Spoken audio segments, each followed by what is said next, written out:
Welcome back to Steins Gate, the visual novel, or Let's Play Steins Gate, the visual novel, depending on how it's titled.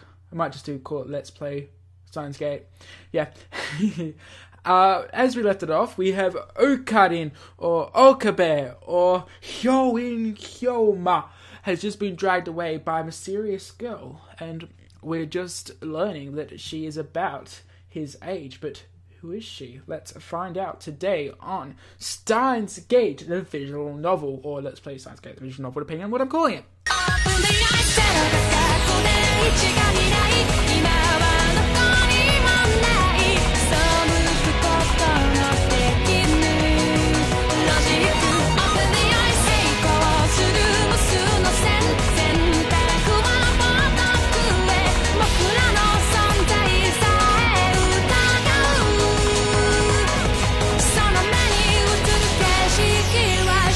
It's a girl about my age. Now, she's a really pretty girl. Look at her hair. It's all nice and orange. I like it. Her intense look seems to be challenging me. Those eyes, whose owner shows no fear, cause me to falter. Her face looks familiar. Where did I see it? Ah, it's Makise Kurisu.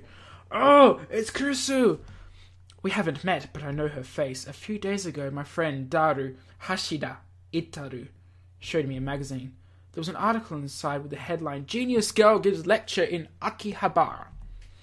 They say that she skipped grades all the way to graduate at an American university at age 17 this spring, that she got a thesis published in the Scientific American magazine Science.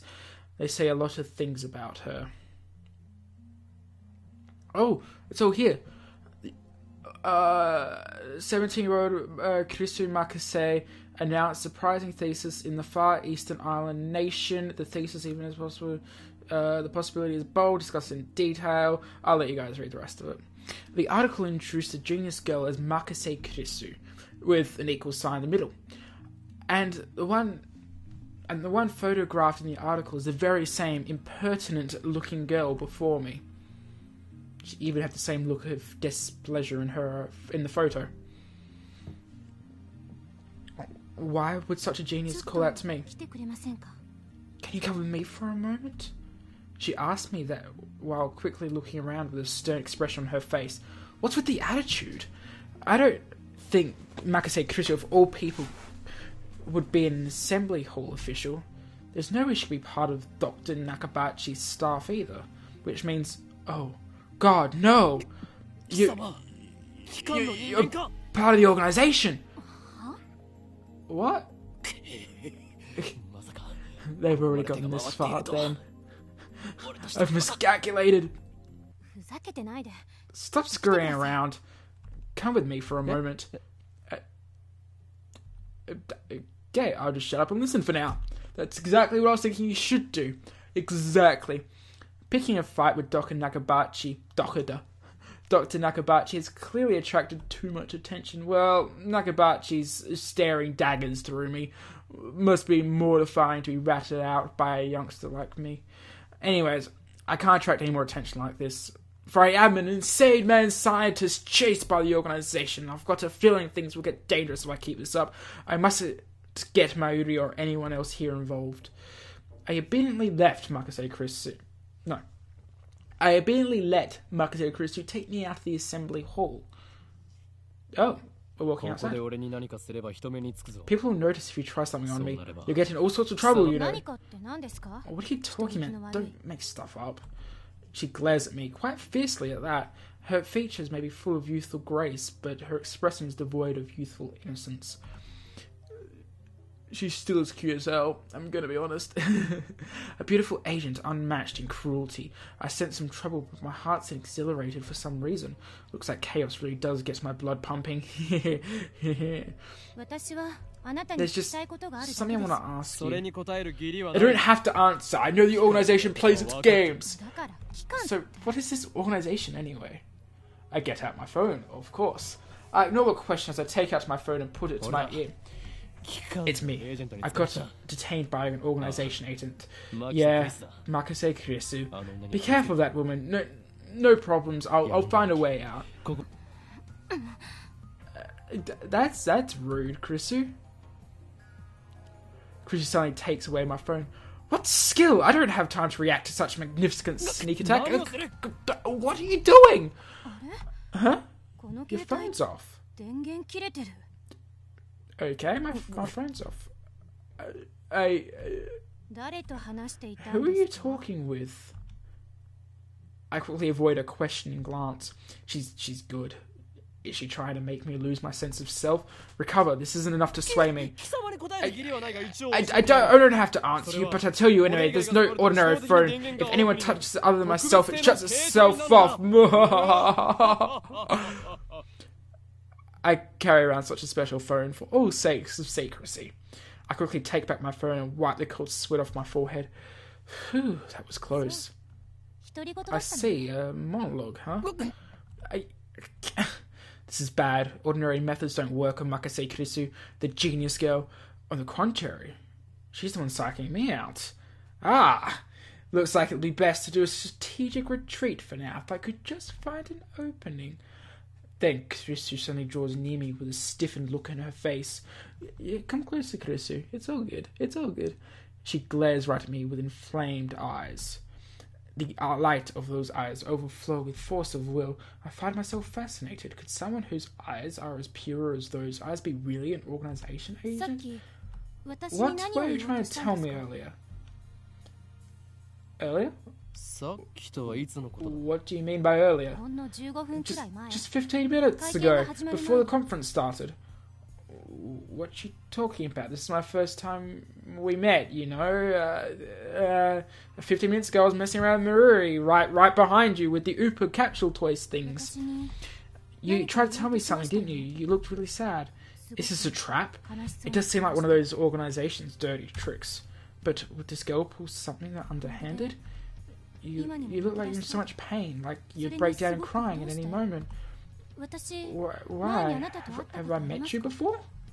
It doesn't look like Makise Kurisu is joking. She looks like she's worried about me. It's really sad. I'm sad, guys. What makes her even more suspicious. Obviously, my other self does not think that way and doesn't think she's absolutely cute. That's right. Don't let her face fool you. She's a cruel, unmatched agent. If I show her the slightest of openings, I'm done for. That reminds me, why do you know my name? I can see through everything. I'm a mad scientist, after all. Genius girl. Our next meeting shall be as enemies. Huh? Smell you later. I take they're not even the right numbers. What? I take an 800-degree U-turn and gallop down the stairs. Makise Kurisu's call to halt go through one ear and out the other, like I've listened to the enemy. Damn organization. If they're sending in agents like that, then they must be getting serious. I rush all the way down to the 4th floor and look behind. Once I'm convinced Makise Kurisu's not tailing me, I sigh while rubbing my temples. But still, I can't let them capture me yet. Well then, what to do from here? First goal, find the contents of Dr. Nakabachi's conference. Result, rip off. There's no point going back. So let's just go home. That's the proper choice. Then I suddenly realised I forgot something important. Let's see now, what is it? I left Mayuri behind. That dead weight, I shouldn't have brought her along. I was trying to prioritise her safety, but I got careless. Let's try calling her for now. Depending on the situation, I might have to call her here. And with that thought in mind, I take out my phone and turn it on. It's receiving something, and right when it rings...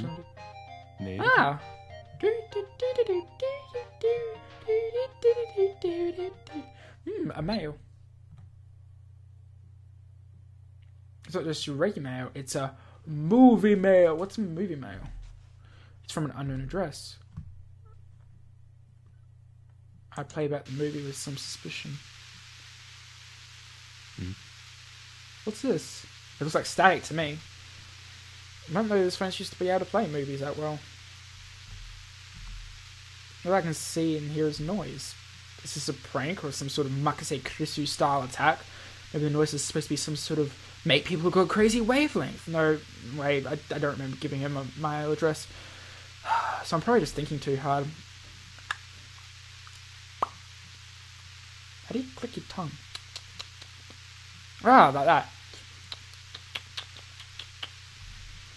This isn't the time or place for this anyway. Oh. I'm not doing that. That's the game doing that.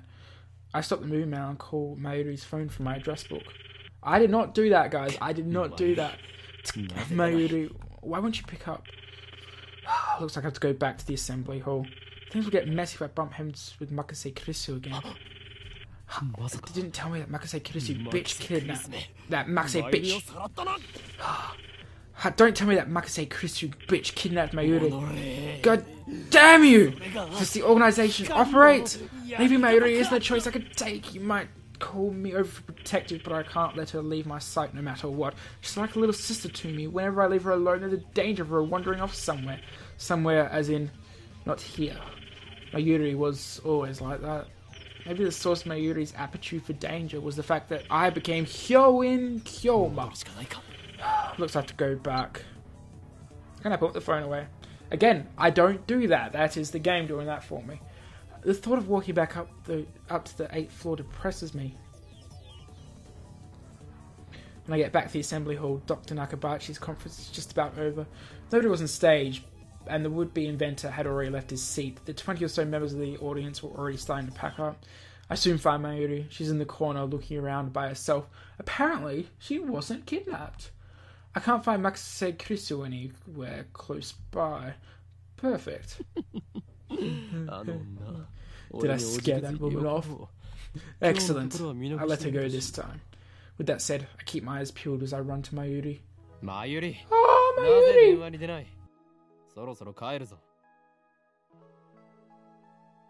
Mayuri, why won't you pick up your phone? We're about to go home.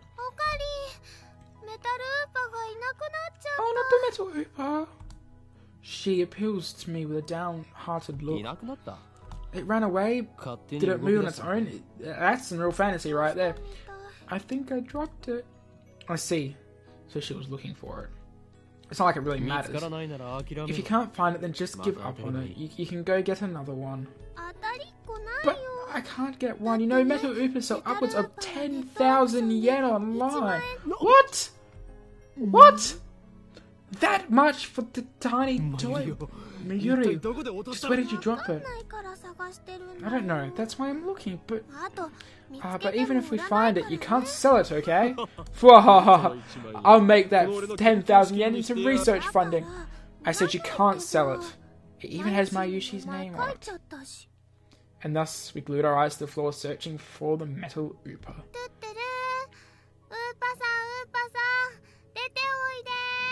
Come out, wherever you are. Mayuri keeps calling out like that, not like I'll respond to her. By the way, is Mayuri's versatile catchphrase. It means actually, I never bothered to ask. We could just find that Metal Ooper. So maybe she didn't drop in the assembly hall, but on the 7th floor landing in the capsule toy machines. Another possibility is that someone with an eye for rare items picked it up and took it home. Just imagining the smug grin on their face makes me writhe in agony. Damn you greedy bastards, know your place. Same to you, Okarin. Yeah, I didn't expect a retort from Mayuri. I am enjoying this. Oh, what? I think you guys got that. What was that voice? Was that a scream? Was that a scream? That's not normal. Only the chairman and a few other people left in the assembly hall. Most people left, including Mayuri and me. Less than half the audience remained. Everyone wouldn't stop appearing hearing that scream. That was a very, very, very bad scream. It screams like, ah! Not, oh. Anyway, everyone looks at each other anxiously. Hearing such an out-of-place, adherent scream makes all my hairs stand up on end too. Again, another instant to follow that explosion. Mayuri squeezes my hand tight. Mayuri, stay here. I take a gulp and take a deep breath. Prepare myself and head towards the voice. Not towards the stairs, but to the passage even deeper inside. The lights are off, and it's dim. I think I heard the voice coming from over here. I lower my waist, keep my eyes peeled, and proceed with caution. I turn the corner, and that immediately comes to sight. Deep in the passage, something face down on the ground. Someone face down on the ground. Moving, not a twitch. Wearing familiar clothes. What is this? Who is this? I soon realise. Kurisu, we haven't got to know thee. Makise Kurisu. Though I can't see her face, it's got to be her. The impertinent genius girl I fought with 10 minutes ago is face down in a puddle of vivid red blood. Dead. Why? My body's shaking before I know it. What do? I want to run. Run away! I come to see this. This isn't normal. It's unreal. Makise Kurisu was killed by someone. There's no other explanation, but by whom? Nobody else is here. Ah! I twist my head back in shock. Some other men had followed me, and every one of them was ghastly pale upon seeing Kurisu's dead body. Call the police! One of them cried out in a shivering voice. Was the chairman of the conference just now. That voice was the signal for everyone to start screaming and run away. Of course, I followed them. There's no reason to stay here at all. Sympathy for Makise Kurisu is superseded by the instinctive feeling of flight and fright. When I get back to the assembly hall, Mayuri is waiting for me with a tearful face. Okarin, what happened? We're leaving.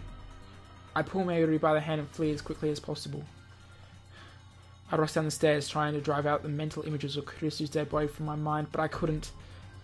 Actually, the more permanent the image was, the vivid the redness of the blood pool underneath the body, rather than the body itself. Was the first time I'd seen a dead body. Unfortunately, I'd never had to witness the death of a relative. I never even attended the funeral. This is the first time I saw a dead body. Chills run through my spine. When I remember the fear, actually, more disgust I felt.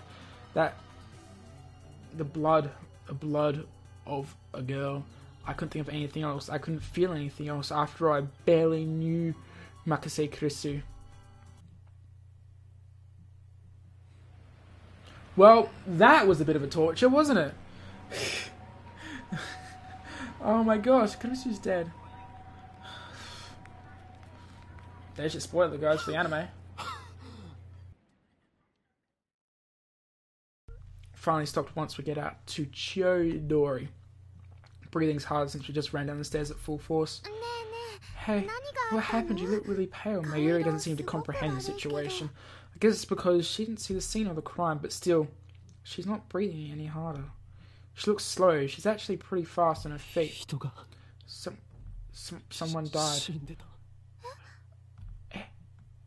I take several deep breaths. That blood red still stains my brain. But I've calmed down a bit. Makise Kurisu was killed. I don't know who the killer is. I can hear sirens in the distance, so I guess an ambulance is coming soon. Later the police will storm in and the place will go into an uproar. But for now, the many Akihabara pedestrians and pedestrians on the summer's break still don't notice this incident. Everyone's walking like normal, walking in search of consumer electronics, moe, and porn. The same old Akihabara. I take my phone out of my pocket for some reason. I don't really have anything in mind. I know. Dad told me about Makise Kurisu, so I'll tell him about the incident that just happened now. That's it. It's imprudent, I know. But I'm in an adrenaline rush. Blood is pumping through my head. I can't make calm decisions after witnessing such a thing like that firsthand. That's how humans are, after all. We're not so noble in existence. I know that. At the end of the day, we're made of nothing but dirty, slime-like flesh. We carry a festering spirit like semen left to rot in the womb. That's a good analogy right there. That's a good analogy. That's how we humans are, soaked in a little sentiment. I begin to type on my phone. In danger.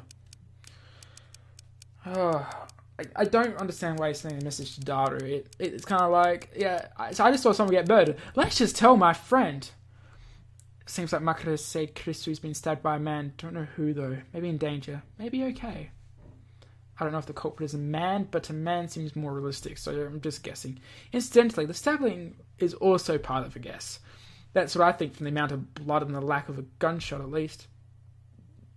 On the other hand, I didn't definitely say she was killed. I didn't exactly explain why myself. If I had to say, I guess I feel like writing would set it in stone. It would make me feel guilty. It's not even like I'm the one who killed her. Just thinking about my strange mindset makes me smile bitterly. I just saw someone's death up close, and only a few minutes later I'm smiling. Am I really that cruel and cold? I'm a fiendish, insane made scientist, so it suits me. I put my thumb on the send button. I lightly press down that thumb and send the mail. Right after that, oh.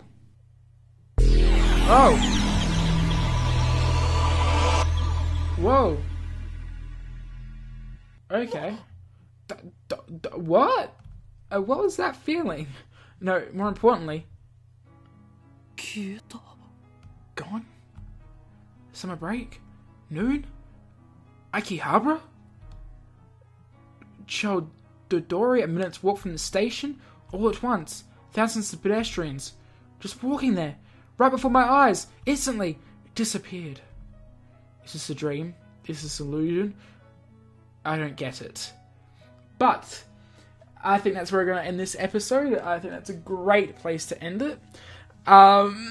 Next time on Steins Gate visual novel, or Let's Play Steins Gate the visual novel, we're going to find out what's happening. Leave your ideas down in the comment section below of what's going on. But for those who have or do know what's going on, don't spoil it in the comments. That's a really dumb and a really immature thing to do. But we're going to find out next time on Steins Gate, the visual novel. Matane.